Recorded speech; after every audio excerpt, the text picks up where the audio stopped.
Conozcamos la Biblia con el Padre Claudio Doglio.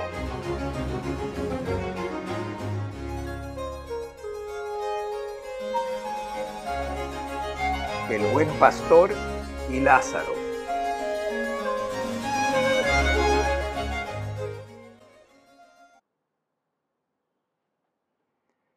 El capítulo 10 del Evangelio según Juan continúa inmediatamente el capítulo 9. No es una cosa trivial. Generalmente, el texto en el que Jesús anuncia que es el buen pastor se suele leer por separado del contenido del capítulo 9, que es la magistral narración del ciego de nacimiento en el estanque de Siloé, que recibe la vista por una intervención creativa de Jesús. De hecho, el último versículo del capítulo 9 contiene un discurso directo, es Jesús quien habla.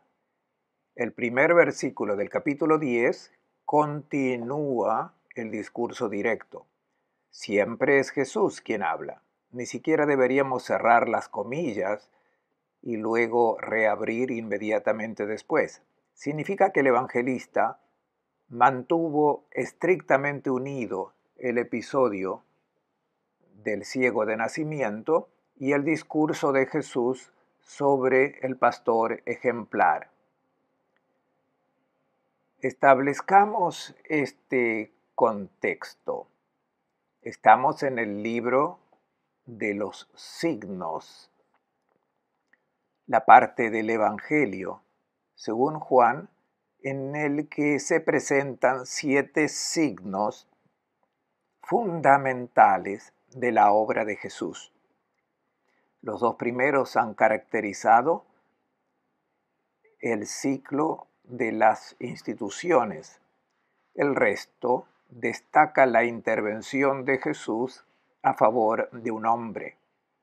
El paralítico comienza a caminar, la gente del desierto se alimenta, Jesús camina sobre el mar hasta llegar a los discípulos. En Jerusalén crea la posibilidad de ver a un ciego de nacimiento. Del capítulo 7 al capítulo 10, todos los movimientos, acciones y palabras de Jesús están en el contexto de la fiesta de las tiendas, una gran fiesta que se celebraba y se sigue celebrando en Jerusalén 6 meses después de la Pascua. La luna llena de otoño caracteriza este momento festivo que dura una semana en recuerdo del tiempo en que Israel, durante su éxodo de Egipto, permaneció en el desierto y habitó bajo tiendas. Se convierte en una fiesta de la providencia de Dios, en el que se recuerda las bendiciones que el Señor concedió al liberar al pueblo. Durante esta fiesta, Jesús habla a la gente, dialoga incluso de forma controvertida con los judíos, arriesgándose al punto de ser apedreado. Huye del templo y al pasar ve a un ciego de nacimiento. Le da la posibilidad de ver. Y este hombre, a través de un camino de fe, llega a adherirse a Jesús. Se postra ante él, lo adora diciendo: Señor, yo creo. Es el modelo del catecúmeno, del que se prepara para el bautismo y llega al encuentro pleno con Jesús. Los fariseos que presenciaron el evento critican el hecho. De alguna manera se sienten ofendidos por las palabras de Jesús. ¿Significa que nosotros también somos ciegos? Si fueras ciego, no tendrías ningún pecado. Pero desde el momento en que tienes la presunción de decir que ves, tu pecado permanece. Y aquí comienza el capítulo 10. Les aseguro, el que no entra por la puerta al corral de las ovejas, sino saltando por otra parte, es un ladrón y asaltante. Jesús le habla a este grupo de fariseos a quienes reprochaba su ceguera espiritual. Ahora ensancha el horizonte y usa una imagen metafórica. El redil donde se recoge el rebaño y el papel del pastor que entra por la puerta para sacar las ovejas. La primera parte del capítulo 10 se centra en esta imagen muy importante en la que Jesús se atribuye a sí mismo el título de pastor. Es una cualidad importante. En el mundo antiguo, pastor es un título del rey. Los reyes fueron llamados pastores de los pueblos en Oriente y también en Occidente. Incluso en la Ilíada, el comandante supremo de la expedición Aquea, Agamenón, se le llama habitualmente con el epíteto Poimena Laon, pastor del pueblo. Pero en Israel esta imagen real del pastor acabó atribuyéndose a Dios. El Señor es mi pastor. Ese salmo emblemático de una fe que reconoce al Señor y solo a Él el título de pastor, superando la idea monárquica de reyes terrenales responsables de otras personas. Pero decir que el Señor es pastor de Israel, que el pueblo es su rebaño, el rebaño de su prado, es un detalle tradicional de la fe bíblica. Jesús hace un cambio sensato en este idioma. Yo soy el hermoso pastor. En general nosotros traducimos como el buen pastor, pero en el original griego Juan usa el adjetivo kalos, no agasos. Y por lo tanto no enfatiza adecuadamente la bondad tanto como la belleza. Sin embargo, no es en un sentido estético, sino más bien en un sentido ejemplar. La mano hermosa, nos enseñan como niños, es la derecha, y el niño que usa la mano izquierda para saludar está mal hecho. Le diremos, no, usa la mano derecha, la mano hermosa. No es que sea más hermosa que la otra, pero el adjetivo hermoso lo usamos con demasiada frecuencia en el sentido de excelencia, ejemplaridad. Jesús es el pastor hermoso, no porque sea una persona hermosa, sino porque es el pastor ejemplar, el hermoso, el modelo que todos los demás deben seguir. El prototipo es el punto de partida. El hombre al que Jesús califica como pastor ejemplar. Jesús se atribuye un título divino. Por tanto, es un reclamo notable.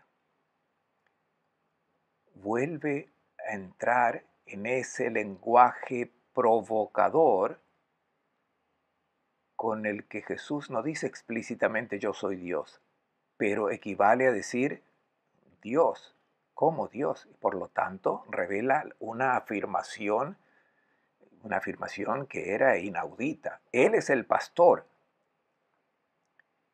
como Dios,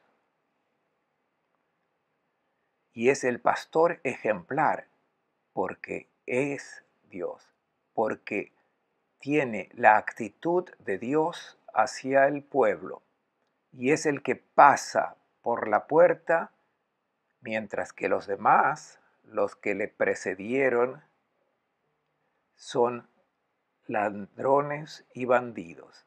Vienen a llevarse, a robar, a destruir. Como pastor, vino a dar su vida para que ellos tuvieran vida en abundancia. Dos afirmaciones muy importantes encontramos en este discurso. La fórmula habitual yo soy, que es una expresión teofórica, es decir, Él es el portador de Dios. Yo soy es el nombre de Dios en el Antiguo Testamento, lo que generalmente se pronuncia en la traducción judía Adonai, el tetragrama sagrado que significa yo soy. Y Jesús lo usa en un sentido fuerte, yo soy.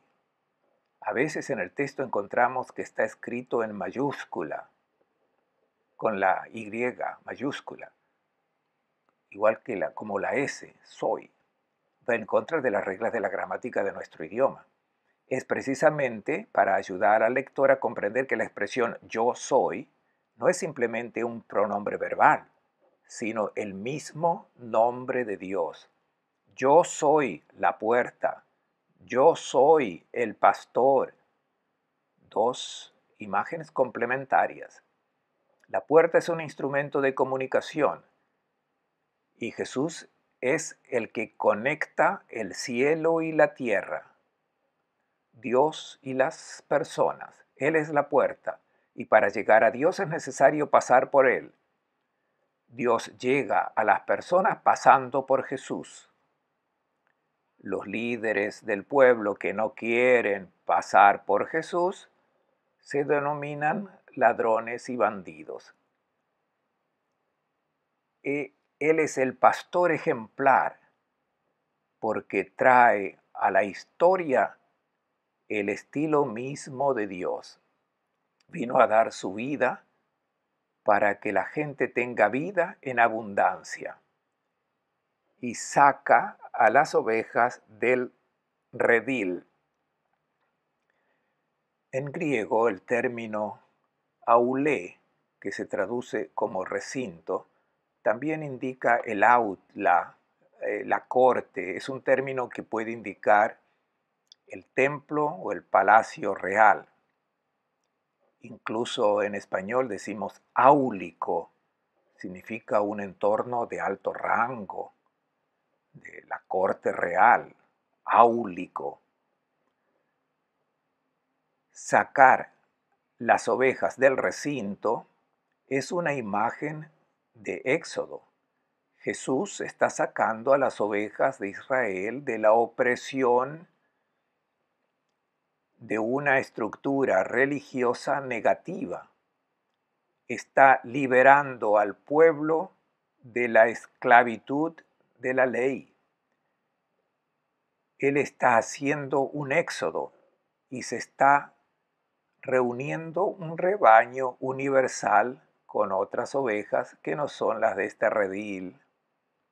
Incluso aquellos, dice, debo liberar de tal manera que toda la humanidad se convierta en un solo rebaño con un pastor, que es Cristo.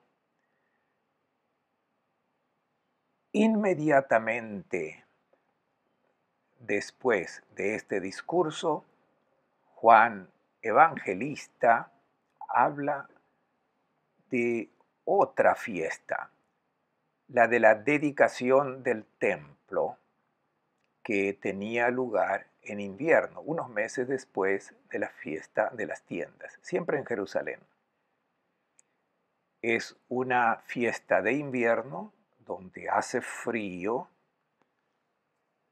y Jesús hace un discurso relativo a la frialdad de los sentimientos de los judíos que no aceptan ser sus ovejas. Retoma el discurso anterior y llega a la ruptura definitiva. Recogen piedras para apedrearlo, pero Jesús se va, él mismo desaparece, se escapa de sus manos, regresa nuevamente a cruzar el Jordán al lugar donde Juan bautizó por primera vez. Y aquí se queda. Jesús huye y se esconde en las zarzas de Jordania. Es un detalle narrativo importante que no encontramos en los sinópticos. Juan especifica estos movimientos de Jesús. Varias veces fue a Jerusalén, varias veces se alejó de la ciudad santa. Durante la fiesta de la dedicación, digamos a finales de diciembre, Jesús se retira de Jerusalén y se refugia en una zona deshabitada, un lugar de arbustos muy intrincado, donde generalmente se refugiaban los fugitivos, los proscritos, que no querían ser encontrados.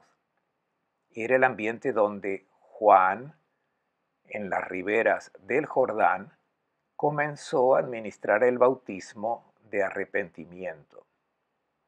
Jesús y sus discípulos durante algún tiempo viven allí, fuera del entorno conocido, hasta que sucede algo importante. Y esto es lo que se narra en el capítulo 11. Un cierto Lázaro de Betania estaba enfermo, el hermano de María y Marta. Los tres eran amigos de Jesús, su lugar de descanso cuando estaba en Jerusalén. Y las hermanas, ante esta repentina y grave enfermedad del hermano, envían un mensaje a Jesús. Evidentemente los amigos saben dónde se esconde. Es una comunicación sencilla. El que amas está enfermo. Y Jesús, como lo describe claramente el evangelista Juan, es consciente de la gravedad de esta enfermedad. Y sin embargo, no se mueve. Deja pasar unos días. Después de lo cual les dice a los discípulos su intención de volver a Judea. Es muy peligroso, le señalan. Hace poco querían apedrearte y vas a ir allí de nuevo. Estás arriesgando tu vida si regresas a Jerusalén. Betania se encuentra a 3 kilómetros de Jerusalén. Es de fácil acceso desde la ciudad. Es un riesgo grave. Jesús menciona su deseo de ir y llamar a Lázaro de entre los muertos. Los discípulos no comprenden, creen que simplemente está hablando de sueño. Jesús debe revelarles que Lázaro está muerto. En este punto los discípulos le dicen que parece inútil ir. Podrías haber ido antes, cuando todavía estaba enfermo, pero ahora que está muerto ya no hay nada que hacer. Y Jesús, en cambio, decide ir precisamente porque Lázaro está muerto y tiene la intención de devolverlo a la vida. Esperó unos días, solo esperando que muriera. No quiso intervenir antes de la muerte y dejó para el último el signo más grandioso. De hecho, la reanimación de Lázaro es el séptimo signo y el clímax, el vértice del libro de los signos. Es la acción simbólica más cercana a la realidad que realiza Jesús. Dije reanimación. Prefiero este término sobre resurrección, porque es bueno usar el término resurrección solo para Jesús. Jesús ha resucitado de entre los muertos y ya no muere. De modo que la resurrección de Jesús es la superación definitiva de la muerte. No retrocedió, sino que fue más lejos. No se detuvo en el mundo de los muertos, sino que llegó al mundo de Dios. A esto lo llamamos resurrección. Y lo que le pasó a Jesús también le pasará a los que pertenecen a Jesús en la fase escatológica final. Lo que le pasó a Lázaro o a la niña de 12 años o al hijo de la viuda de Naín o a algunos otros en el Antiguo Testamento es un caso diferente. Si lo llamamos resurrección, corremos el riesgo de crear confusión. Lázaro vuelve a la vida. Podemos usar el término reanimación pensando no simplemente en coma, sino a una muerte auténtica y real. Lázaro lleva 4 días muerto y ya ha sido colocado en la tumba. Y cuando Jesús quiere quitar la lápida, la hermana se queja, exclama, ya fétido olor tiene. Parece realmente terminado. Es imposible hacer algo por él. La obra de Jesús es devolverle la vida a Lázaro. Pero Lázaro vuelve luego a morir.